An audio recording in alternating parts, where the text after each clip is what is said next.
fish stock.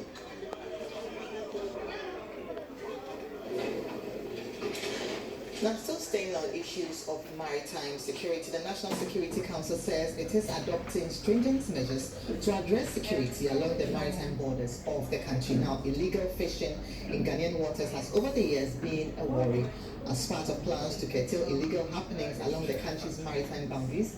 A high-level security meeting is set to be organized by the government of Ghana and other stakeholders to formulate a national maritime strategy. And we have in the studio been joined by Osei Dickson, who is the National Security Council, who is with the National Security Council Secretariat. Good afternoon to you. Good afternoon.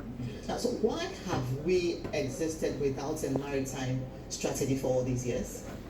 I think that if you look at post-colonial Africa in particular, you would realize that the development of maritime strategies took a very long way or step back for some time, some period of time.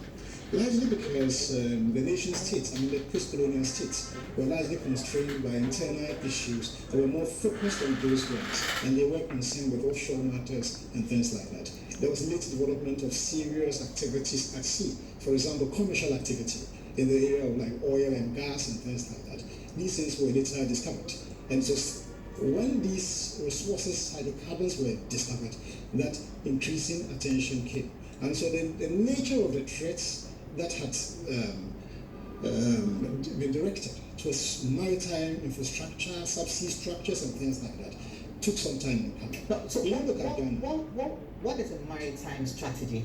A maritime strategy is the nation's own plan to be able to address the threats that confronts it from the maritime space or the maritime domain. So, for example, if you're dealing with piracy at sea, armed robbery at sea, if you're dealing, for example, with bunkering, you have oil, you discovered oil, and people are stealing the oil at sea and things like that.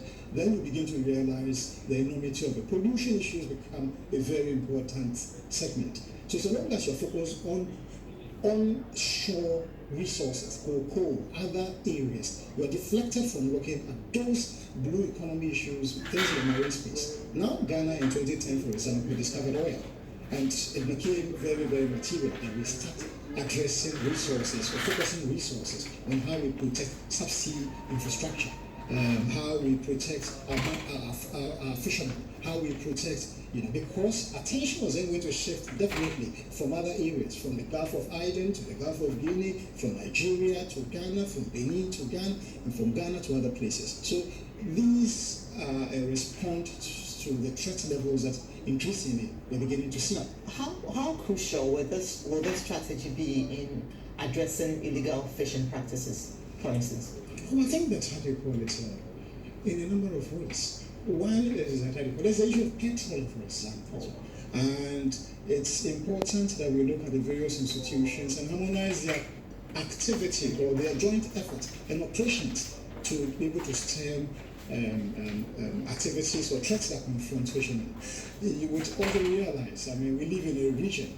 The ECOWAS, if we draw a strategy, part of the strength of our own strategy will emanate from the ECOWAS region. ECOWAS, for example, has an an ECOWAS integrated maritime strategy. The African Union, for example, has one. But the nation states, the various nation states, are now crafting ones. And that is the kind of effort that Ghana, for example, under the Security Governance Initiative, is engaged in doing, a very useful activity. Because increasingly, we're beginning to see that, for example, up from 2016, we've had about 197 attacks along the Gulf of Guinea. This is a matter of great concern. So we understand that there's this government of Ghana and stakeholder meeting to formulate this. Tell us a bit about that one. Yes.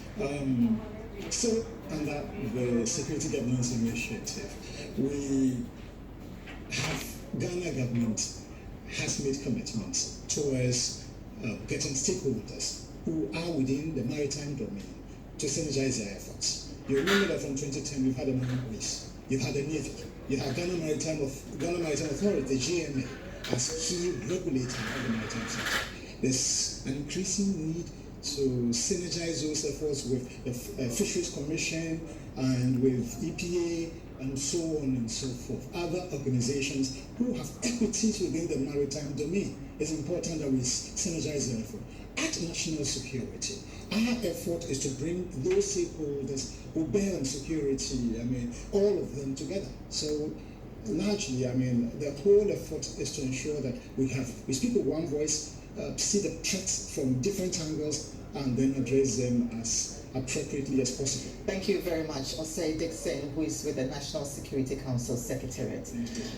That's Media Live on